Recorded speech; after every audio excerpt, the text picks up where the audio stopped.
Bonjour. Alors voici la suite de la dernière vidéo sur l'épisode Ma retraite dans le noir. Alors l'idée de faire cette retraite dans le noir est partie de la réflexion d'une amie. Donc de me mettre face à un mur blanc pour plonger en moi-même. Me connaissant mieux qu'elle, je savais qu'un mur blanc allait vite m'ennuyer et que j'allais me disperser un peu à regarder autour de moi. Donc j'avais entendu parler que les Amérindiens chamans faisaient faire des séjours de plusieurs jours dans le noir pour se déprogrammer de toutes ces croyances. J'ai donc décidé de faire cette retraite dans le noir dans mon bureau et ça a été payant puisque, alors dans mon bureau, volets fermés, rideaux fermés, avec un bandeau sur les yeux et avec l'accord de toute ma famille bien sûr parce qu'il faut quand même qu'ils m'aident à côté, hein, qu'ils soient d'accord pour vivre sans moi, voilà, quelques jours. Et c'était bon, donc ça a été payant cette retraite. Alors la première chose qui m'a un peu perturbée, c'était que je ne voyais plus mon pendule, donc j'ai dû faire confiance à mon ressenti. Donc j'ai mon thymus qui s'est ouvert en fait, hein. Voilà. Alors je vais vous raconter un peu chaque jour. Donc le premier jour, j'avais décidé de faire une monodiète de pommes.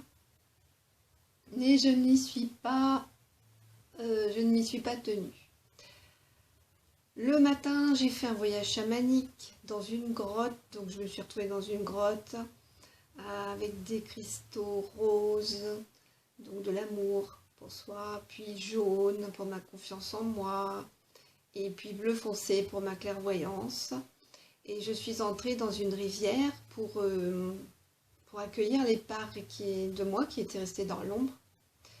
Donc il y a eu l'auto-jugement, les doutes, le manque de confiance en moi, les peurs d'échouer, de décevoir, d'être critiqué, d'être utilisé aussi. Donc j'ai pu, grâce à cette méditation, transmuter mes rôles de victime et de bourreau en lumière grâce à ma présence je suis. L'après-midi, j'ai deux... Alors attendez, parce que oui, je vais vous le montrer après, c'est mieux. Alors l'après-midi, j'ai de nouveau fait une méditation, puis j'ai fait du tai chi dans le noir. C'était très intéressant, j'ai été obligée de me concentrer sur chaque mouvement, alors que ces mouvements étaient devenus automatiques. Et là, je me suis surprise à faire ces mouvements très très lentement pour bien ressentir chaque mouvement, chaque énergie qui circulait, ma position aussi sur le sol, mon équilibre. Ça, c'était le plus dur, l'équilibre. Voilà, donc ça m'a fait comprendre que je ne pratiquais pas le tai chi dans l'instant présent, donc je vais m'y atteler maintenant à faire le tai chi dans l'instant présent. Ça c'est vraiment une grosse clé pour progresser. Puis j'ai de nouveau fait des méditations où j'ai remarqué là mon problème d'ancrage à droite.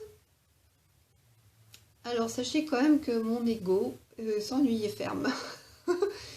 Je me suis surprise à écouter tout ce qui se passait à l'extérieur. Et parce que le temps ne passe pas vite, hein, dans le noir quand on ne dort pas. Donc en plus je ne me sentais pas dispersée par ce que je voyais. Donc en fait je me suis sentie dispersée mais par le bruit. Donc j'ai entendu du remue-ménage dans la maison et je n'ai pas pu m'en empêcher et je suis allée voir ce qui se passait. Voilà. Donc, j'ai cédé à mon ego inquiet et curieux aussi. Et c'est surtout que vous entendez tout le monde rire, tout le monde vit sa vie ensemble. Et ils sont à côté de vous, mais vous n'êtes pas avec eux. C'est comme si je me suis retrouvée morte, en fait, complètement en dehors de la vie, seule. Voilà. Vous comprenez ce que c'est que vivre, ce que c'est que vivre pleinement sa vie à ce moment-là. Donc, ouais, ça m'a beaucoup marqué ça. Alors ensuite, je me suis fait un grand soin Reiki de 3 heures, ce qui m'était pas arrivé depuis plusieurs années. Et ça m'a fait vraiment beaucoup de bien. Et le soir, j'ai pas pris de pommes, mais une salade de pissenlit et de choucroute crue. Voilà, que je suis descendue chercher en bas dans la cuisine, donc pour me replonger un peu dans la vie. Et ensuite, bien, j'ai dessiné, et oui, dans le noir. Et donc là, je vais vous montrer un peu les dessins que j'ai fait ce jour-là. Alors, j'appelle ça des dessins médecine, puisque ce sont des ondes de forme avec des vibrations couleurs. Voilà.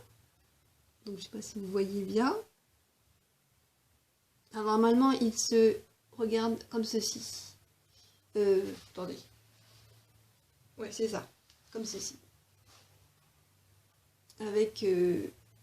donc, je pense que c'est de l'écriture Atlante, si vous connaissez, je ne sais pas trop. Voilà. Et j'en ai fait un autre. Le soir, donc celui-ci, plutôt l'après-midi. Voilà, celui-ci.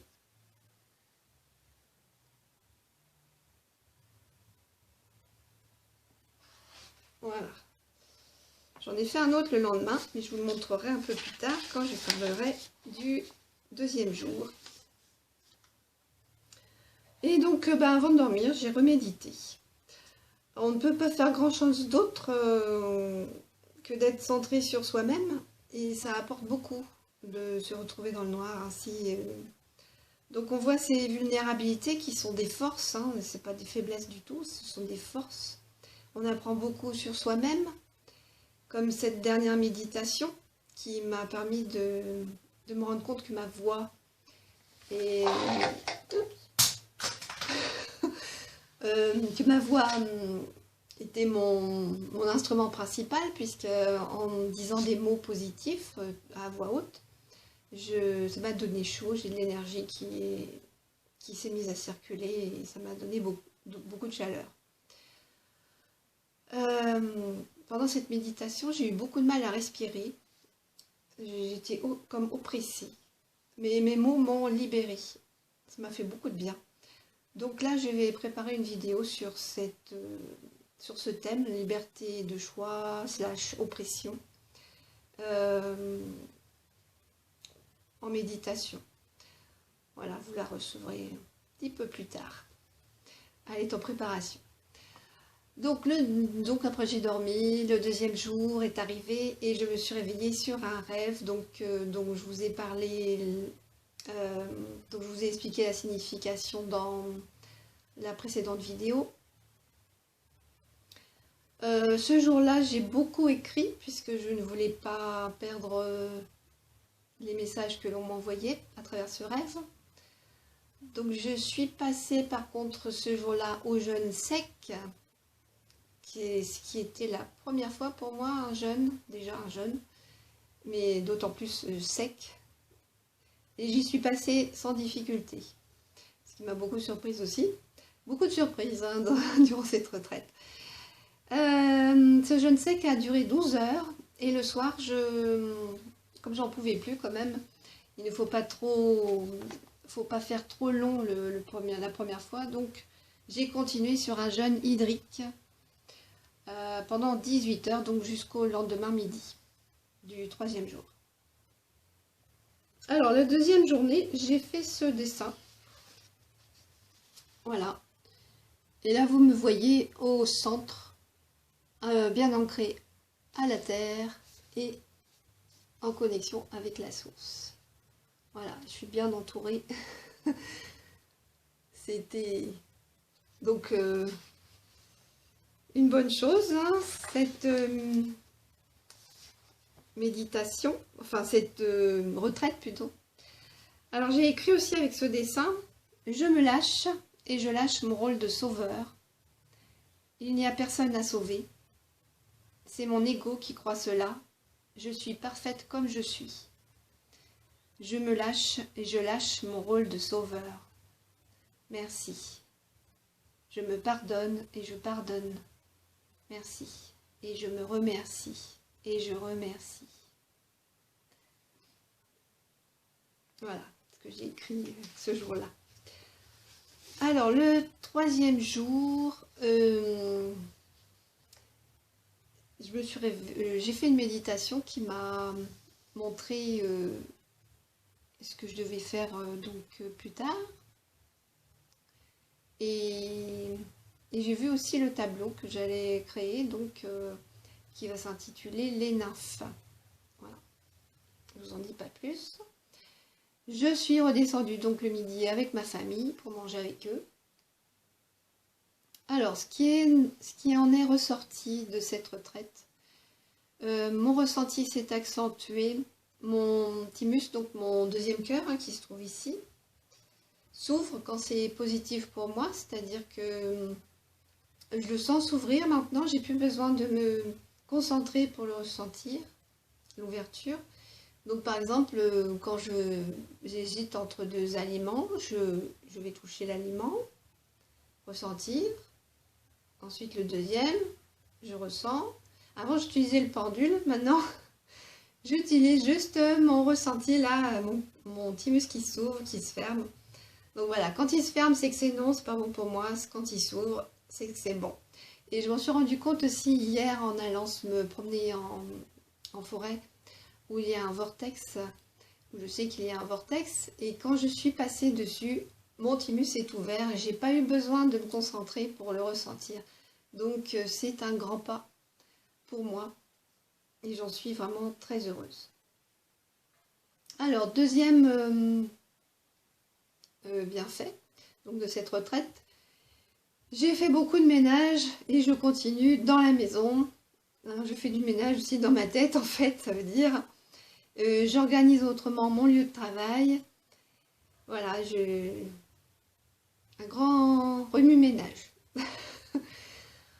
Troisièmement, je suis plus enthousiaste, plus joyeuse. Je cours avec le chien, ce qui m'était pas arrivé depuis longtemps. Un peu comme une gamine, hein, qui joue. Voilà. Quatrième bienfait, j'ai retrouvé ma motivation pour ce que je vous partage donc à travers mes prestations de service. Voilà, puisque je vais faire des choses toutes nouvelles, mais dans la continuité de ce que je faisais avant, mais toutes nouvelles qui me motivent et qui me rendent joyeuse. Voilà. Et je suis plus à l'écoute en cinquième bienfait, donc je suis plus à l'écoute de mon intuition et plus dans le flux de la vie. Voilà. Maintenant, j'ai quelques conseils à vous donner sur le jeûne. Donc si c'est la première fois, surtout, faites-vous suivre par un professionnel. Parce que ce n'est pas anodin un jeûne, donc il vaut mieux prendre des conseils auprès d'un professionnel. Tout d'abord, en amont, avant de commencer, ça se prépare en mangeant beaucoup moins que d'habitude. Et on finit les 2 derniers jours avant le jeûne, donc, par des légumes et des fruits. Donc pas de féculents, pas de pommes de terre, pas de viande, ni de fromage, ni de produits laitiers. Tout ça, ni pâtes, ni riz, enfin tout ça. Ni pain. Que des fruits, que des légumes. Bien sûr, les légumes et les fruits sont à volonté. Hein. Dès que vous avez faim, vous pouvez manger des légumes et des fruits. Et beaucoup boire. Le soir ou le matin du jeûne, donc à jeun, Videz vos intestins pour ne pas vous empoisonner avec ce qu'il y a à l'intérieur. Donc c'est vraiment important de vider ses intestins. Puis débute le jeûne. Si c'est la première fois, une journée suffit. Si vous avez un peu l'habitude, 3 jours minimum, pour que ce soit efficace. Ensuite, après le jeûne, ne vous jetez pas sur la nourriture. Reprenez petit à petit, donc un nouvel aliment par jour.